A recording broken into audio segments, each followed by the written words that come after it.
Hallo und herzlich willkommen zum neuen Video. Wir sind in Pakistan, kurz vorm Basecamp vom Rakaposhi. Uns fehlen noch ungefähr 1 Kilometer. Wir sind bei Tag Nummer, ich habe keine Ahnung, glaube 12, einer Pakistan-Exkursion mit einer wundervollen Gruppe. Und wenn ihr sehen wollt, wie es ist, als Frau Pakistan zu bereisen und warum mich das Land in so vielerlei Hinsicht brutal überrascht hat, dann bleibt dran, los geht's. 14 Tage Pakistan. Ein Land voller Gegensätze, Konflikte und Herausforderungen.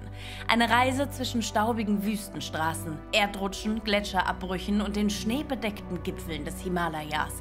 Zwischen Jahrtausende alter Kultur, modernen Metropolen und der wohl dreckigsten Stadt der Welt. Ein Land, das kaum jemand wirklich kennt und das fast niemand auf der Bucketlist stehen hat.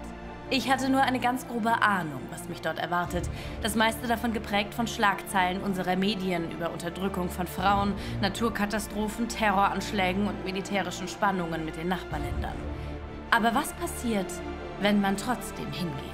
Wenn man sich das Leben vor Ort anschaut, mit den Menschen spricht, sich auf Abenteuer und das Unbekannte einlässt? Finden wir es gemeinsam heraus. Schön, dass du wieder mit dabei bist. Auf geht's nach Pakistan.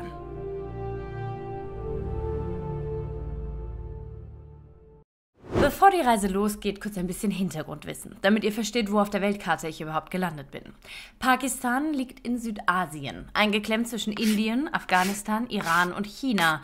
Politisch betrachtet also immer und immer wieder von Konflikten geprägt, aktuell sehr akut mit Indien.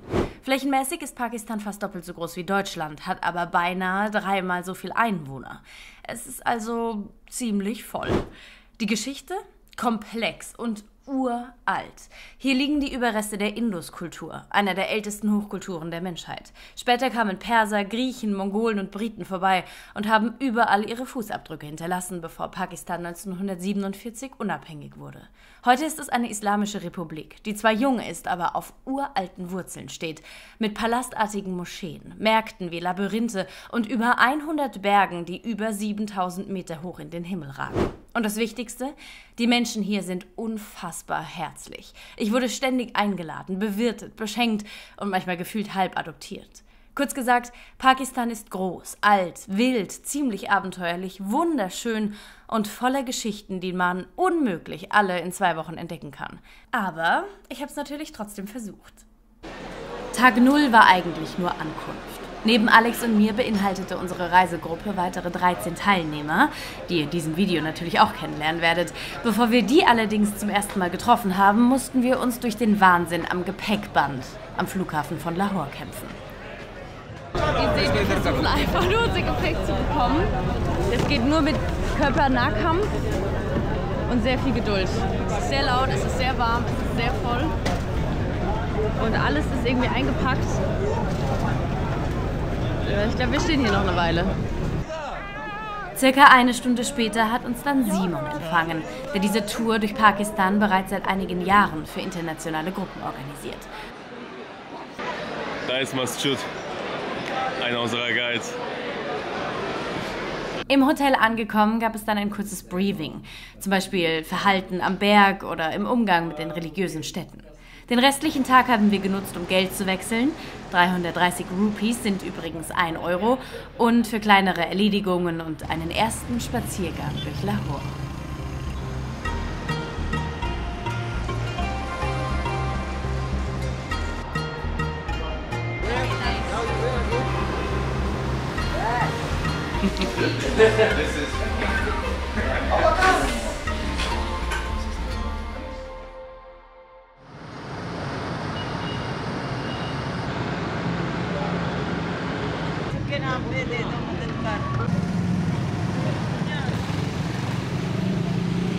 Stopp Nummer 1 am ersten Tag ist die große Moschee und der Königspalast bzw.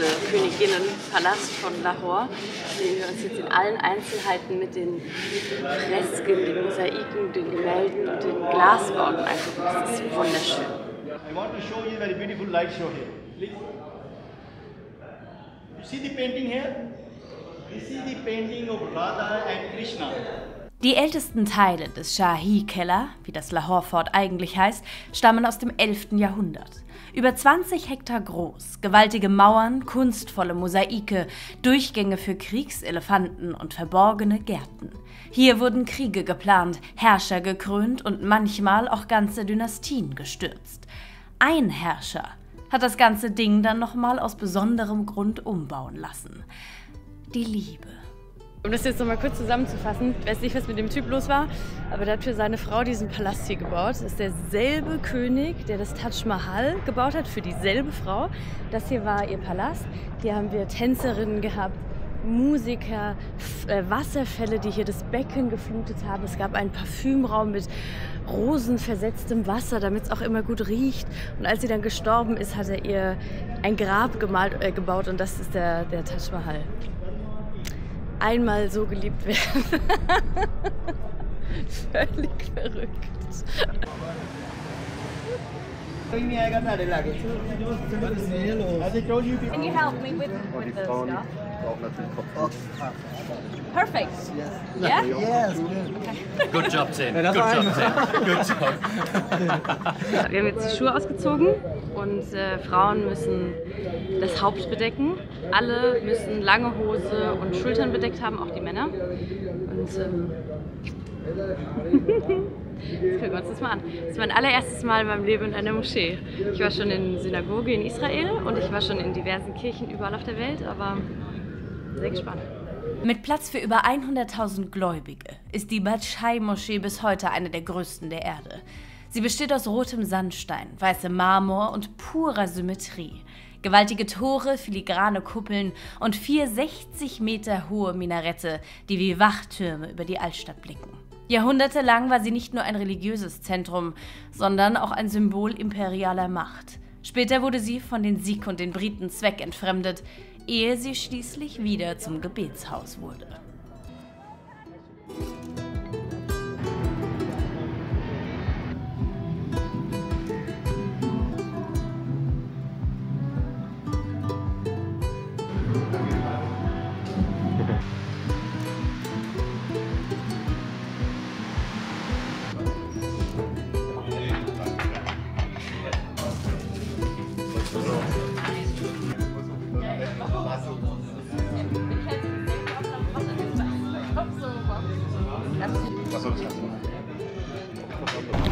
So, wir haben äußerst schmackhaft und sehr lecker mit indischem Einfluss gegessen.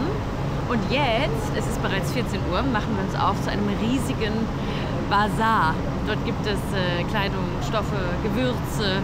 Es ist mehr so ein Händler-zu-Händler-Bazar. Aber ich bin sicher, da werden wir auch ein paar sehr, sehr schöne Mitbringsel finden.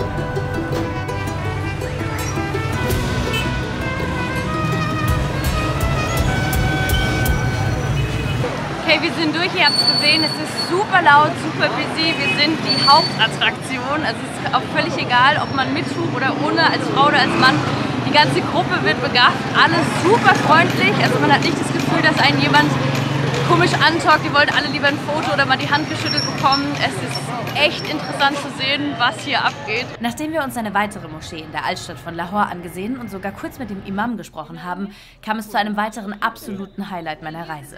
Ich habe diese 4 wunderschönen Frauen kennengelernt. Junge Studentinnen, die sich nicht nur sofort vernetzen wollten, sondern sich nachträglich erfreulicherweise bereit erklärt haben, mir einige Fragen zu beantworten. How long are you here? In Lahore only until tomorrow. Okay. And then we go to Islamabad and then we go to Skadu and go climbed some mountains. We have never been to Scourging. You've never been? Oh. Because it's But a quite really good far place. and Yeah. it's quite a bit, you know, risky because of the mountains and Yes. all. But it's really beautiful. Yeah. Leider musste ich recht schnell wieder los, weil wir noch zur Grenzzeremonie zwischen Indien und Pakistan wollten und abends in eine Bar. Aber ihr werdet diese Ladies im Laufe des Videos nochmal wiedersehen. Versprochen. Okay. Hast du jetzt ein Kind in die Hand gedrückt bekommen? Wie nennen wir es? Mohammed? Oh, wir. Mohammed Also wir laufen jetzt auf die Grenze und auf die Zeremonie zu und sind hier, wie ihr seht, entsprechend gebrandet. Pakistan. Es gibt Cappies zu kaufen und Schlüsselanhänger und allerlei Souvenirs und T-Shirts und man kann hier komplett, also Merchandise, sich komplett ausstatten. Und es ist interessant, denn selbst die jetzt schon ein paar Mal diese Zeremonie gesehen haben, sagen immer noch, es ist richtig, richtig cool und sie freuen sich drauf. Also ich bin sehr gespannt. Im August 1947 zog ein Brite einen Strich auf der Landkarte und besiegelte mit der Unabhängigkeit Indiens und Pakistans das Schicksal von Millionen. Themen wie die Kaschmir-Region und grenzüberschreitender Terrorismus belasten die Beziehungen der beiden Länder bis heute. Seit 1959 findet zweimal täglich die spektakuläre Grenzzeremonie Atari Wagah statt, die es so kein zweites Mal auf der Welt gibt. Auf beiden Seiten stehen Tribünen, selbst bei strömendem Regen gut besetzt. Pakistan Zindabad. Lang lebe Pakistan, singt man auf unserer Seite. Schwarze Paradeuniformen, Trommeln, Snackverkäufer, Anheizer. Das Ganze ist ein Riesenevent und die Stimmung gigantisch. Bis Anfang diesen Jahres endete die Zeremonie mit der Öffnung beider Tore und einem Handschlag zwischen einem pakistanischen und indischen Soldaten. Aber angesichts der aktuellen Spannungen scheint man sich dazu nicht mehr in der Lage zu sehen. Ja, die Pakis haben wieder fett aufgerüstet, alles neu gebaut und ja, leider ein bisschen Regen heute, aber war trotzdem mega nice. Jules, what do you think? It's very nice. I think everybody enjoy it.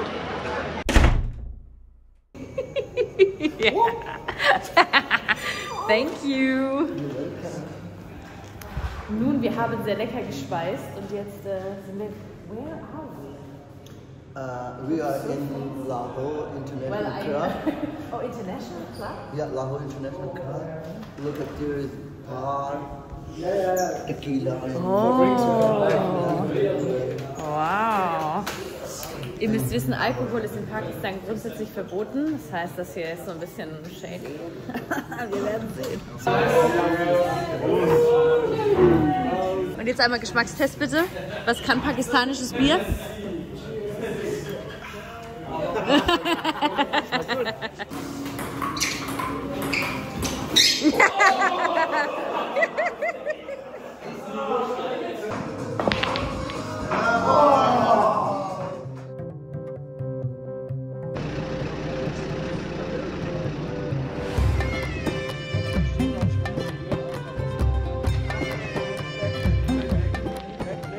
So, wir haben es geschafft. Wir sind in Islamabad bei der großen Moschee. Das ist eine angeblich sehr moderne Moschee. Ich bin äußerst gespannt. Ich darf hier leider nicht selbst Drohne fliegen, hat Simon gesagt.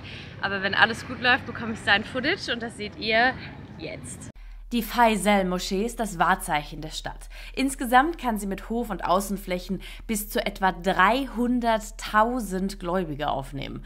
Der ganze Komplex beherbergt nicht nur den Gebetsraum, sondern auch Bibliotheken, Vortragsräume, ein Museum und ein Café. Das Design für die Moschee wurde 1969 in einem internationalen Wettbewerb ausgewählt, wofür 43 Entwürfe aus 17 Ländern eingereicht wurden. Der Gewinner wurde später übrigens Bürgermeister von Ankara. I'm not member. Oh.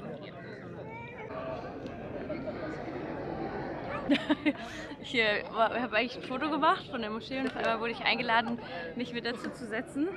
Und dann waren wir wieder die fotografiert wurden. Es ist ein Geben und ein Nehmen und es ist sehr schön. Solange es ein gegenseitiges Einverständnis passiert, macht es echt Spaß, sehr goldig. Und es ist so süß, wie die Mädchen dann so den Kontakt suchen zu einer Frau. Es ist echt auffällig, es ist richtig goldig. Sie hat mir jetzt erzählt, dass sie 5 Jahre alt ist und jetzt sich auf die Schule freut. Deswegen trägt sie überall ihren Rucksack mit rum.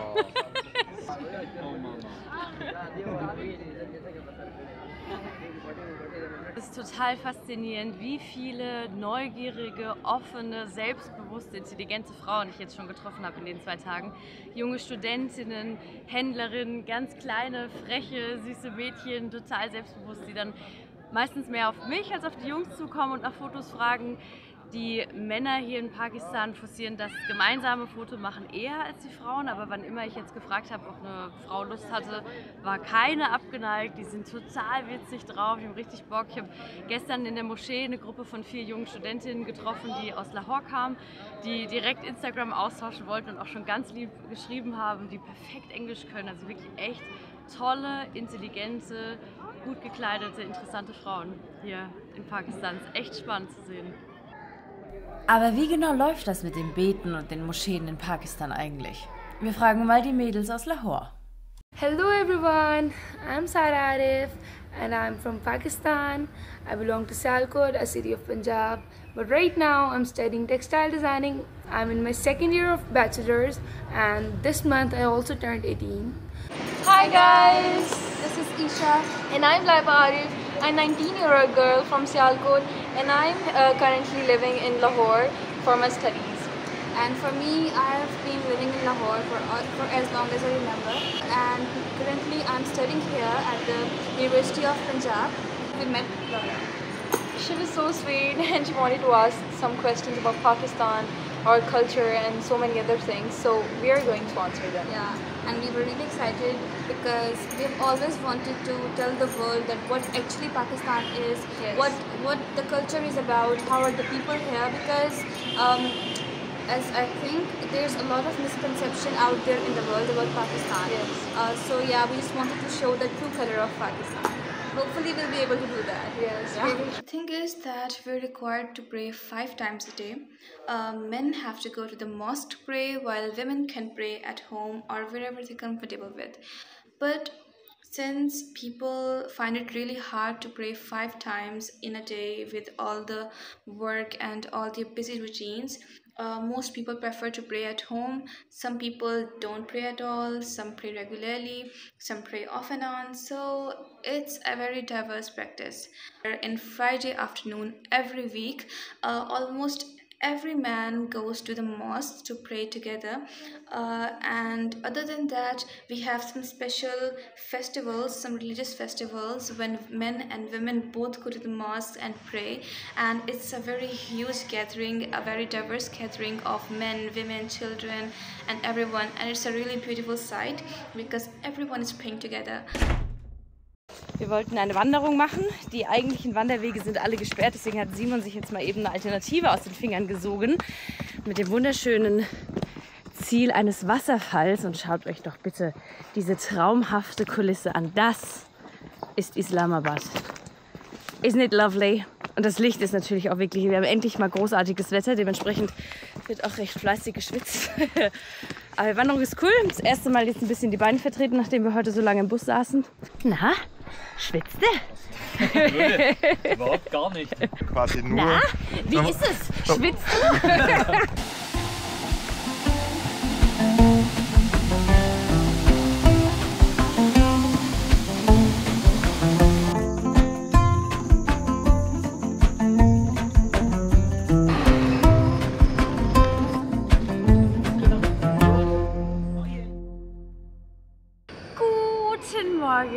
Wir sind am Flughafen von Islamabad. Es ist wahnsinnig modern und sauber hier. Die ganze Stadt wurde in den 60ern einfach aus dem Boden gestampft, weil die klimatische Lage gut war. Und da hat man beschlossen, man wohnt jetzt hier.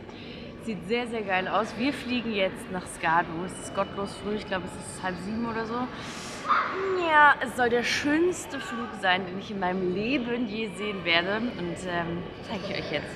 Los geht's. 50 Minuten dauerte der Flug und kurz nach Start waren wir bereits umgeben von den Giganten des Himalayas.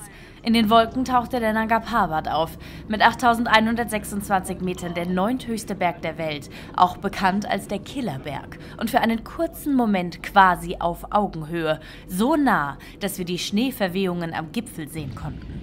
Der Anflug führte so dicht entlang der Berghänge und Gipfel, dass man das Gefühl hatte, sie anfassen zu können, bevor sich vor uns das weite Hochplateau von Skardu ausbreitete. Hier ist übrigens mal meine sehr goldige ADHS-Reisegruppe. Das ist Benny, Lasse und Dominik. Das ist Marvin, Alexander. Da bin ich. Das ist Flo aus der Schweiz. Das ist Tim und Monika. Den Typen kenne ich nicht, der hat sich irgendwie dazwischen gemogelt. Das ist Marc und das ist Sandra. Und die 3 Boys da oben sind Micha, Robert und Basti. Unglaublich, es war so geil. Ihr müsst euch vorstellen, man fliegt in Islamabad los und dreht einmal und sofort beginnen die Berge sich irgendwie aufzutürmen. Es wird immer höher. Es war wirklich so einer der geilsten Flüge, die ich jemals hatte. Wir sind jetzt in Skadu auf 2000 Meter Höhe und von hier aus geht es in alle Himmelsrichtungen nur bergauf. Und ich glaube, wir alle freuen uns jetzt über weit gucken, gute frische Luft atmen und für einige the highest they've ever been. Let's go!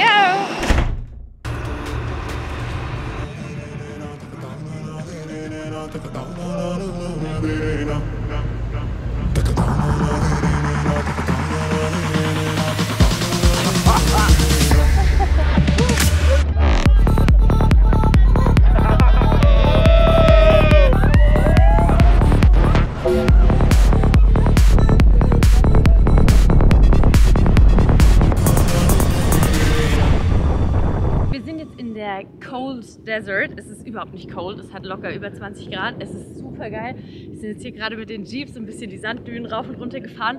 Das hier ist schon The Land of K2. Es ist quasi dasselbe Valley, in dem Skadu liegt. Und jetzt toben wir uns hier einfach ein bisschen aus und machen ein bisschen Quatsch, was meine Mama auf keinen Fall sehen darf. Weggucken!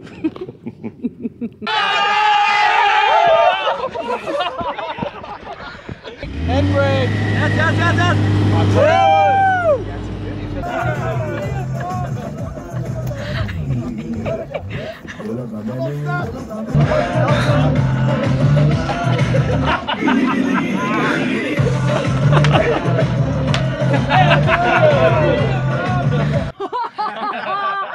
Wow! In der nächsten Folge. Das sind jetzt unsere Jeeps, mit denen wir die zweitgefährlichste Straße der Welt entlang fahren. Ich habe in meinem ganzen Leben noch nie einem Auto und einem Fahrrad so sehr vertraut wie jetzt gerade eben. Und trotz all der Skills der Fahrer ist das hier nicht mehr befahrbar. Oh shit.